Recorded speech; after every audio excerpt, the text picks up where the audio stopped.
स्नान तम्मा ने वादा किया था कि हद से आगे नहीं जाओगे। चैनल को सब्सक्राइब कर लें और कमरे का दरवाज़ा बंद कर लें। मेरा नाम है ज़ैनब। मेरी उम्र 19 साल है। कद 5 फुट 3 इंच है और मोहल्ले की हर औरत कहती है कि मेरा रंग दूध जैसा है। मेरा चेहरा गोल, आँखें बड़ी बड़ी, होंठ गुलाबी और बात करते हुए गालों पर हल्के डंपल पड़ जाते हैं। मेरे लंबे बाल कमर तक आते हैं और जब मैं उन्हें खुला छोड़ती हूँ तो सबकी नज़र टिक जाती है। FA के पेपर करीब थे। मैं पढ़ाई में औसत थी। अबू ने कहा, बेटा अकेली पढ़ाई नहीं होगी, कोई ट्यूशन रख लेते हैं। हमारे घर से 2 गली छोड़कर सनान रहता था। वो यूनिवर्सिटी में इंजीनियरिंग कर रहा था। उम्र 26 साल, कचफट, कंधे चौड़े, रंग गंदमी और जब वो बोलता तो आवाज़ में एक ठहराव था जिससे दिल खुद ब खुद धीरे हो जाता था। अम्मी ने उसकी अम्मी से बात की और सनान ने हामी भर ली कि वो रोज़ शाम 7 बजे आकर मुझे पढ़ाएगा। पहला दिन था। मैंने कमरे की मेज़ साफ़ की और खिड़की खोल दी। बाहर हल्की ठंडी हवा आ रही थी। सनान जब अंदर आया तो उसकी नज़र पहले मेरे भीगे बालों पर गई जो मैंने तौलिए से सिखाए थे। फिर उसने सलाम किया और किताब सामने रख ली। हम पढ़ाई शुरू कर चुके थे मगर हर 5 मिनट बाद उसकी नज़र मेरी तरफ उठ जाती। कभी मेरे हाथ पर, कभी मेरे दोपट्टे के किनारे पर। एक बार उससे पीन गिर गया। मैं झुकी तो मेरे कंधे से दोपट्टा थोड़ा सरक गया। उसने पूरा नज़र हटा ली मगर मैंने देख लिया था कि उसके गाल सरक हो गए थे। दूसरे दिन मैंने जानबूझकर हल्के गुलाबी रंग का सूट पहना, बाल खुले छोड़ दिए। सनान आया तो एक लम्हे के लिए रखा, फिर किताब खुली। पढ़ाते पढ़ाते उसकी अंगली कभी कभी मेरी कापी पर लग जाती, कभी उसका घुटना मेरे घुटने से छू जाता। मेरा दिल ज़ोर से धड़कता। मैं जानती थी ये ठीक नहीं है मगर उसकी कुर्बत बरी भी नहीं लग रही थी। एक बार वो सवाल समझाने के लिए बहुत करीब झुका। इसकी सांस मेरे बालों से टकराई। मैंने आंखें बंद कर लें। उसने आहिस्ता से कहा, ज़ैनब तुम पढ़ते हुए इतनी संजीदा क्यों हो जाती हो? मैं हंस दी, जवाब नहीं दिया। तीसरे दिन लाइट चली गई। कमरे में हल्का अंधेरा छा गया। सनान ने टार्च जलाई और मेरा हाथ पकड़कर कहा, घबराओ मत। मैंने हाथ नहीं छुड़ाया। इसके हाथ की गर्मी मेरे हाथ में उतर गई। वो मेरे उतने करीब था कि मैं उसके सांस की आवाज़ सुन सकती थी। उसने कहा, तुम्हें डर लग रहा है? मैंने सर हिला दिया। उसने मेरा हाथ थोड़ी देर और पकड़े रखा। लाइट आई तो हम दोनों एकदम पीछे हो गए मगर वो चंद सेकंड मेरे दिल में नक्श हो गए। चौथे दिन में चाय लेकर आई। कप हाथ से फिसल कर उसकी शर्ट पर गिर गया। मैं घबरा गई। पूरा टिश्यू लेकर उसके कपड़े साफ करने लगी। मेरे हाथ उसके सीने तक पहुंच गए। सनान ने मेरा हाथ पकड़ लिया। इसकी आंखों में अजीब सी नमी थी।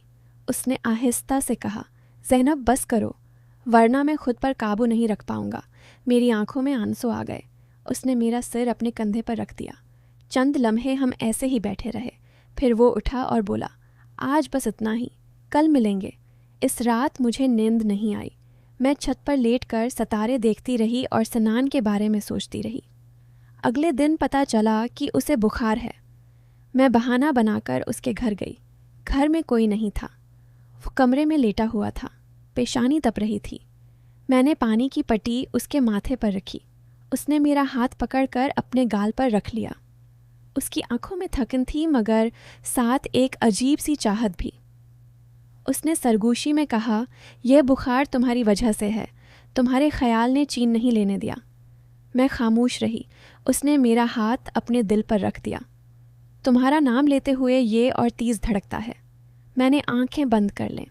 बाहर से किसी के आने की आवाज़ आई तो मैं जल्दी से उठकर बैठ गई। उसके बाद हमारी मुलाकातों में एक नई खामोशी आ गई। वो पढ़ाता भी और बीच बीच में मेरी तरफ देखता भी। कभी मेरी कापी पर अंगुली से कोई लफ्ज़ लिख देता, कभी मेरे बालों का एक लट कान के पीछे कर देता। एक शाम उसने कहा, तुम्हें पता है तुम बहुत ख़तरनाक हो? मैंने पूछा क्यों?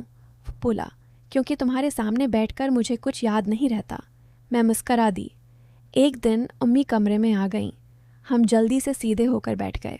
अम्मी ने कुछ नहीं कहा मगर जाते हुए मेरी तरफ मानी खेज नज़र से देखा। सनान के जाने के बाद अम्मी ने पूछा, सब ठीक है? मैंने कहा, जी अम्मी। दिल के अंदर तूफान था। अगले हफ्ते सनान ने मुझे पार्क में बुलाया। मैं बहाना करके चली गई। वो बेंच पर बैठा मेरा इंतज़ार कर रहा था। मैं पास बैठी तो उसने मेरा हाथ अपने हाथ में ले लिया। उसने कहा, मैं झूठ नहीं बोलूँगा, मुझे तुमसे मोहब्बत हो गई है। अगर तुम कहो तो मैं घर बात करूं। मेरी आंखों में पानी आ गया। मैंने कहा, मुझे भी डर लगता है, मगर तुम्हारे बगैर रहने का सोचकर और ज़्यादा डर लगता है।